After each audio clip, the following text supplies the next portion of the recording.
قوم لوط وہ قوم جس نے دنیا کی تاریخ میں سب سے پہلے ہم جنس پرستی کی ابتدا کی۔ شیطان نے کس عورت کو قوم لوط کی طرف بھیجا اور اس عورت نے ایسا کیا کیا جس کی وجہ سے قوم لوط کی عورتیں بھی اس بدترین گناہ میں مبتلا ہو گئیں؟ لاقیس کون تھی اور اس نے قوم لوط کی عورتوں کو کیا سکھایا تھا؟ آج کی اس ویڈیو میں ہم آپ کو ان تمام سوالوں کے جواب بتائیں گے، لہٰذا آپ سے گزارش ہے کہ ہماری اس ویڈیو کو آخر تک ضرور دیکھیے گا۔ پیارے دوستو، شیطان ابلیس اللہ تبارک و تعالیٰ کا نافرمان اور انسانیت کا سب سے بڑا دشمن ہے، جو مختلف طریقوں سے لوگوں کو دھوکے، فریب اور گناہوں میں مبتلا کرتا ہے۔ حدیث اور قرآن کے مطالعے سے پتہ چلتا ہے کہ شیطان اکیلا نہیں ہے، بلکہ شیطان کی پوری نسل ہے اور اس ابلیس کی بے شمار اولاد ہے جو شیطان کی ذریت کہلاتی ہے اور اس کے کاموں میں اس کی معاون و مددگار ہے۔ اور اسی طرح ابلیس کے کئی بیٹے اور پوتے ہیں جو مختلف کاموں پر مقرر ہیں، اور ابلیس کی ان اولادوں اور چیلوں میں ایک نام لاقیس کا بھی ہے، اور لاقیس دراصل شیطان کی ایک بیٹی ہے جس کو شیطان نے ایک خاص کام پر مقرر کر کے قوم لوط کی طرف بھیجا تھا۔ قوم لوط تاریخ کی طاقتور اور مالدار قوم تھی جو ایک سرسبز و شاداب وادی اردون میں آباد تھی، جس وادی میں سدوم اور امورا کے نام سے دو علاقے آباد تھے۔ لہذا شیطان نے اہل سدوم کو ایسے گمراہ کیا کہ شیطان خود ایک دن انسانی شکل میں اہل سدوم کے پاس آیا اور اس نے ان لوگوں کو آپس میں یعنی مرد کو مرد سے بدفعلی کرنا سکھایا، اور یہ عمل ان لوگوں کو بہت پسند آیا اور یہ لوگ آہستہ آہستہ اس عمل کے عادی بن گئے، یہاں تک کہ اگر کوئی مسافر ان کے علاقے سے گزرتا تو یہ لوگ اس مسافر کو پکڑ کر اس سے بدفعلی کرنے لگتے۔ وقت کے ساتھ ساتھ یہ لوگ اس گناہ میں ایسے غرق ہوئے کہ ان کو اپنی عورتوں کا خیال تک نہ آیا، اور یہ لوگ مردوں اور جوان لڑکوں سے بدفعلی کرنے لگے۔ ان کی ہر محفل میں مردوں کا رقص، عیاشی اور آپس میں بدفعلی کرنا ان کی عادت بن چکا تھا۔ پیارے دوستو، اللہ تبارک و تعالیٰ نے اس قوم کی طرف اپنے نبی حضرت لوط علیہ السلام کو بھیجا، جنہوں نے اہل سدوم کو اس گندے عمل سے توبہ کرنے کو کہا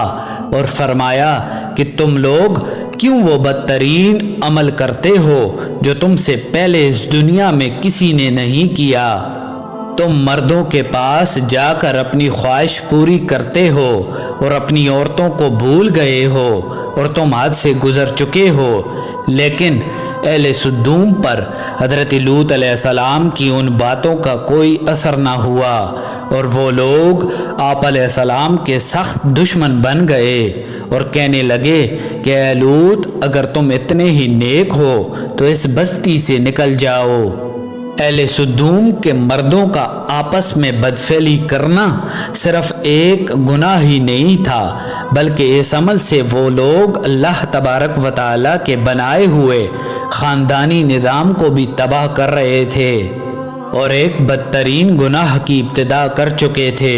جس کی وجہ سے افزائش نسل کا پورا قدرتی نظام برباد ہو رہا تھا۔ اور جب قوم لوط کے مردوں نے اپنی عورتوں سے قربت کرنا اور ان سے اپنی خواہش پوری کرنا چھوڑ دیا تو ابلیس کے لیے یہ ایک سنہری موقع تھا کہ وہ اس قوم میں ایک نئے گناہ کی ابتدا ڈالے۔ لہذا شیطان نے اپنی بیٹی جس کا نام لاقیس تھا اسے اہل سدوم کی طرف بھیجا۔ شیاطین اور جنات میں لاقیس سب سے زیادہ خوبصورت اور حسین و جمیل تھی۔ ابلیس کے کہنے پر اس نے ایک خوبصورت عورت کی شکل اختیار کی اور اسے یہ حکم دیا کہ وہ اہل سدوم کی عورتوں کے پاس جا کر انہیں ہم جنس پرستی کا طریقہ سکھائے۔ لہذا لاقیس ایک خوبصورت عورت کے روپ میں ان عورتوں کے پاس آئی جنہیں ان کے مردوں نے چھوڑ دیا تھا اور آپس میں بدفعلی میں مبتلا ہو گئے تھے۔ لاقیس ان کے پاس آ کر کہنے لگی کہ میرا مرد مجھے چھوڑ کر اس لڑکے کے ساتھ بدفعلی کرتا ہے اور میری طرف دیکھتا بھی نہیں۔ یہ سن کر قوم لوط کی عورتیں بھی اپنے اپنے مردوں کو برا بھلا کہنے لگیں۔ پھر لاقیس نے ان عورتوں سے کہا کہ ہم بھی اپنے مردوں سے بے نیاز ہو کر ان کی طرف رغبت نہ رکھیں گے، جس طرح ان کو ہماری ضرورت نہیں، ہمیں بھی ان کی ضرورت نہیں ہونی چاہیے، اور ہم اپنی خواہش کو آپس میں پورا کریں گے۔ اس پر قوم لوط کی عورتوں نے لاقیس سے پوچھا کہ یہ سب کیسے ممکن ہے؟ لہذا لاقیس قوم لوط کی ایک رئیس اور خوبصورت عورت کے پاس آئی اور اس کے ساتھ بدفعلی کی، اور اس طرح لاقیس نے قوم لوط کی عورتوں کو آپس میں ہم جنس پرستی کا یہ شیطانی طریقہ سکھایا۔ اس رئیس عورت کو یہ بدفعلی کا طریقہ بہت پسند آیا۔ وہ عورت سدوم اور عمورہ کی عورتوں کے پاس گئی اور ان کو بھی یہ سب کرنے کو کہا، اور اس طرح عورتوں کے درمیان ہم جنس پرستی کے اس طریقے کا آغاز ہوا۔ پیارے دوستو، جب قوم لوط کے مردوں نے دیکھا کہ عورتیں عورتوں کے ساتھ اپنی خواہش کو پورا کر رہی ہیں تو انہوں نے اپنی عورتوں کو اس شیطانی عمل سے منع نہیں کیا، وہ خود بھی اس عمل میں مبتلا رہے اور اپنی عورتوں کو بھی اس گناہ میں شریک کرتے رہے، اور آخر کار جب قوم لوط کی سرکشی اور گناہ حد سے تجاوز کر گئے تو اللہ تبارک و تعالی نے ان پر پتھروں اور آگ کا عذاب بھیجا، جس سے ان کے جسموں کے ٹکڑے ٹکڑے ہو گئے، اور سدوم اور عمورہ کی 5 بستیاں بالکل تباہ و برباد ہو گئیں۔ سدوم اور عمورہ کے علاقے میں ہونے والے اس ہم جنس پرستی کے گناہ کا ذکر نہ صرف اسلام بلکہ توریت اور انجیل میں بھی ملتا ہے۔ اس کے علاوہ قدیم یونانی تاریخ میں بھی سدوم کے گنہگار شہر کا ذکر ملتا ہے، جس کے مطابق سدوم اور عمورہ تاریخ انسانیت کے وہ پہلے علاقے تھے جہاں سے ہم جنس پرستی کا آغاز ہوا تھا، اور شیطان کی اس بیٹی لاقیس نے بعد میں اس گناہ میں مزید اضافہ کرتے ہوئے وہاں کی عورتوں کو بھی ہم جنس پرست بنا دیا،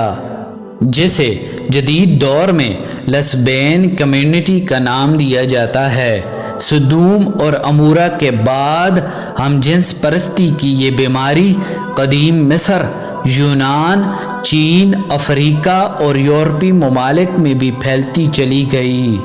اور دور جدید میں یورپ اور امریکہ نے ہم جنس پرستی کی سب سے زیادہ حمایت کی، جو ترقی یافتہ معاشروں میں بھی قابل بحث رہی، اور اس سنگین گناہ کو حقوق انسانیت میں شمار کرنے کے لیے مطالبات کیے گئے۔ پیارے دوستو، اللہ تبارک و تعالی نے ہر جاندار کے نر اور مادہ جوڑے پیدا فرمائے ہیں، اور یہ جوڑے نسل کی بقا کے لیے ہیں، اور ان کا آپس میں جنسی ملاپ تو قدرت کے قانون کے عین مطابق ہے،